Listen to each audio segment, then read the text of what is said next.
ആയല്ലോ. കടകംപള്ളി സുരേന്ദ്രൻ സന്ദർശകനായിരുന്നു പോറ്റിയുടെ വീട്ടിൽ നിന്ന്. അപ്പോൾ കൂടുതൽ കാര്യങ്ങൾ പുറത്ത് വന്നുകൊണ്ടിരിക്കുകയാണ്. ഞങ്ങൾ പറഞ്ഞതെല്ലാം ശരിയാണെന്ന് വന്നുകൊണ്ടിരിക്കുന്നു. ശബരിമലയിൽ നിന്ന് സ്വർണ്ണപ്പാളി മുഴുവൻ കട്ടളയും കഥ ഉൾപ്പെടെയുള്ളത് അടിച്ചുകൊണ്ടുപോയി. അതെവിടെയാണെന്ന് ഇതുവരെ കണ്ടെത്തിയിട്ടില്ല. ആളുകളെ അറസ്റ്റ് ചെയ്യുന്നത് മാത്രമല്ലോ പ്രശ്നം. തൊണ്ടി മുതൽ എവിടെ? ഈ സ്വർണം എവിടെ? ഞാൻ നേരത്തെ സൂചിപ്പിച്ചത് ശരിയാണെന്ന് ഓരോ ദിവസം കഴിയും തോറും പുറത്തു വരികയാണ്. ഇത് അന്തർദേശീയ മാർക്കറ്റിലേക്ക് പോയിട്ടുണ്ട് എന്നുള്ള എൻ്റെ സംശയം ഇപ്പോഴും ബലപ്പെടുകയാണ്.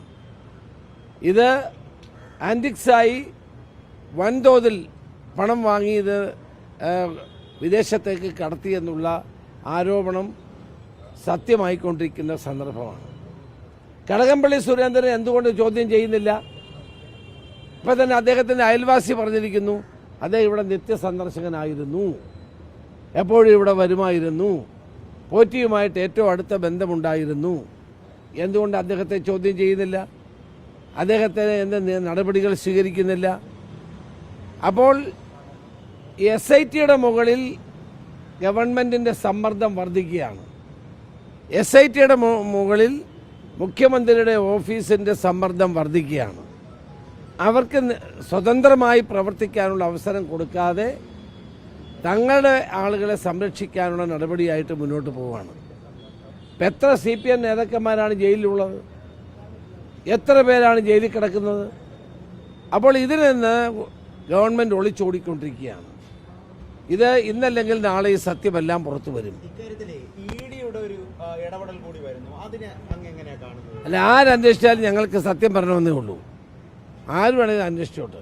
SIT അന്വേഷിക്കുന്നത് ഞങ്ങൾ എതിർത്തില്ലല്ലോ. ED അന്വേഷിക്കട്ടെ, പക്ഷെ നിഷ്പക്ഷമായിരിക്കണം. ED ഇടപെട്ട അവസാനം ഇത് കുളവാക്കുന്നതിനാണ്. കഴിഞ്ഞ കാലത്ത് ED അന്വേഷിച്ചതൊന്നും പുറത്തു വന്നിട്ടില്ല. ഇവിടെ സ്വർണ്ണ കള്ളക്കടത്ത് ആവിയായിപ്പോയി.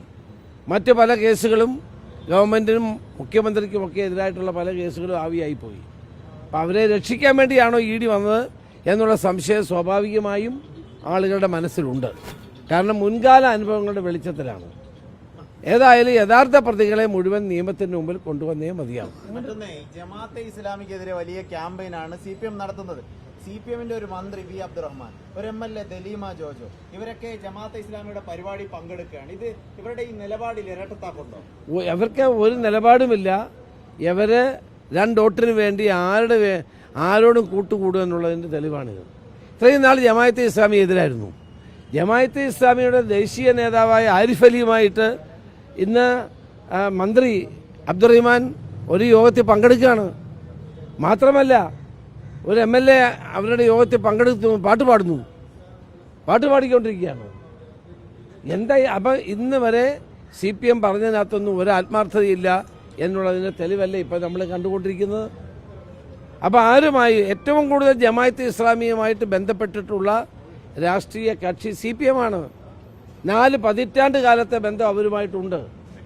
ഒരു സംശയവും വേണ്ട. ഇപ്പോഴും ജമാഅത്തെ ഇസ്ലാമിയുമായിട്ട് നല്ല ബന്ധമാണ് അവർക്കുള്ളതെന്നുള്ളതിൻ്റെ ഏറ്റവും വലിയ പ്രകടമായ തെളിവല്ലേ സംസ്ഥാനത്തെ ഒരു മന്ത്രി ജമാഅത്തെ ഇസ്ലാമിയുടെ ദേശീയ നേതാക്കന്മാരുമായി വേദി പങ്കിടുന്നു, ഒരു MLA വേദി പങ്കിടുന്നു. അപ്പോൾ ഇതൊക്കെ എൻ്റെ അർത്ഥം എന്താണ്? അപ്പോൾ CPM ഇതെല്ലാം കള്ളക്കളി നടത്തിക്കൊണ്ടിരിക്കുകയാണ്. ഇന്ന് കേരളത്തിൽ വർഗീയ ധ്രുവീകരണത്തിന് വിത്തിട്ടുകൊണ്ടിരിക്കുന്നത് മുഖ്യമന്ത്രിയാണ്. ജനങ്ങളെ വർഗീയമായി ചേരിതിരിവുണ്ടാക്കുക. സജി ചെറിയാൻ്റെ പ്രസ്താവന ഇന്ന് വരെ മുഖ്യമന്ത്രി തള്ളി പറഞ്ഞില്ലല്ലോ. സജി ചെറിയാൻ്റെ പ്രസ്താവനയുടെ പിന്നിൽ ആരാണ്? മുഖ്യമന്ത്രിയല്ലേ? സജി ചെറിയാനെ പോലെയുള്ള ഒരു സംസ്ഥാന മന്ത്രി പച്ചയായ വർഗീയത പറഞ്ഞിട്ട് മുഖ്യമന്ത്രി ശാസിച്ചില്ലല്ലോ. AK ബാലൻ പറഞ്ഞു UDF അധികാരത്തിൽ വന്ന ജമാഅത്തെ ഇസ്ലാമി ആയിരിക്കും ആഭ്യന്തരമന്ത്രി എന്ന്. അദ്ദേഹം തള്ളി പറഞ്ഞില്ലല്ലോ. അപ്പം കേരളത്തിലെ മുഖ്യമന്ത്രി വർഗീയമായി ജനങ്ങളെ തമ്മിലടിപ്പിക്കാൻ ശ്രമിക്കുന്നു, വിഭജിക്കാൻ ശ്രമിക്കുന്നു, തെരഞ്ഞെടുപ്പിൽ വർഗീയത ആളിക്കത്തിച്ച് ജയിക്കാൻ ശ്രമിക്കുന്നു. ഇപ്പോഴതാണ് നമ്മൾ കണ്ടുകൊണ്ടിരിക്കുന്നത്. ഭൂരിപക്ഷ വർഗീയത ആളിക്കത്തിച്ച് തെരഞ്ഞെടുപ്പിൽ ജയിക്കാൻ വേണ്ടിയാണ് ഇപ്പോൾ CPM മുഖ്യമന്ത്രി ശ്രമിച്ചുകൊണ്ടിരിക്കുന്നത്. അതൊക്കെ അദ്ദേഹം വളരെ വിശദമായി അദ്ദേഹം ആദ്യം ഈ സംസ്ഥാന സെക്രട്ടറി നമ്മുടെ സജി ചെറിയാൻ പറഞ്ഞതിനെ പറ്റി മറുപടി പറയട്ടെ. ഒരക്ഷരം മിണ്ടുന്നില്ലല്ലോ. എന്നിട്ടാണ് പ്രതിപക്ഷ നേതാവ് പറഞ്ഞതിനെ പറ്റി പറയുന്നത്. എന്തുകൊണ്ട് ഗോവിന്ദൻ മാസ്റ്ററോ മുഖ്യമന്ത്രിയോ സജി ചെറിയാൻ പറഞ്ഞതിനെ പറ്റി മിണ്ടുന്നില്ല? ഒരക്ഷരം പറയാൻ തയ്യാറാകുന്നില്ലല്ലോ. എന്തുകൊണ്ട് തള്ളി പറയുന്നില്ല? AK ബാലനെ എന്തുകൊണ്ട് തള്ളി പറയാൻ തയ്യാറാകുന്നില്ല? അപ്പോൾ ഭൂരിപക്ഷ വർഗീയതയെ ആളിക്കത്തിച്ച് ഈ തെരഞ്ഞെടുപ്പിൽ ജയിക്കാമെന്നുള്ള തെറ്റിദ്ധാരണയാണ് ഇവർക്കുള്ളത്. അതൊന്നും നടക്കാൻ പോകുന്നില്ല. ഇപ്പൊ പുതുതായിട്ട് വന്ന ഒരു സർവേ ഫലം, അതില് മുഖ്യമന്ത്രി ആര് എന്ന ചോദ്യം, അതൊക്കെ ചുമ്മാ വെറുതെ അങ്ങയുടെ പേരില്ല. വേണ്ട, എൻ്റെ പേരില്ലാതെ വളരെ നന്നായി. അങ്ങയുടെ പേര് കാരണം എൻ്റെ പേര് ദേശീയ മാധ്യമങ്ങൾ എൻ്റെ പേരില്ലാതെ വളരെ നന്നായി. കാരണം ഇതെല്ലാം ആളുകൾക്ക് വേറെ ജോലി ഇല്ലാഞ്ഞിട്ട് ഓരോരുത്തർക്ക് വേണ്ടി ഉണ്ടാക്കുന്നതാണ്. ഇതൊന്നും ഒരു കാര്യമുള്ളതാണ്. പാർട്ടിക്ക് പാർട്ടിയുടേതായ സിസ്റ്റം ഉണ്ട്. അല്ലാണ്ട് ഞങ്ങൾ അങ്ങനെ സർവേ ഉള്ളത്. ഇത് ഓരോ താല്പര്യം അനുസരിച്ച് ഓരോരുത്തർ ഇറക്കുന്നതാണ്. അത് നമ്മുടെ പേരില്ലാതെ തന്നി. സീറ്റ് വിഭജനം ഇപ്പം തന്നെ ഘടകകക്ഷികളുമായിട്ടുണ്ട്. ഞങ്ങൾ തുടങ്ങിക്കഴിഞ്ഞു. ഘടകകക്ഷികളുമായിട്ടുള്ള ചർച്ച തുടങ്ങിക്കഴിഞ്ഞു. ലീഗുമായിട്ടുള്ള ചർച്ച ഇന്നലെ നടന്നു. ലീഗ് അവർ കൂടുതൽ ആവശ്യപ്പെട്ടിട്ടില്ല. അവർക്കുള്ള സീറ്റല്ലാതെ വേറെ ഒന്നും അവർ ആവശ്യപ്പെടില്ല.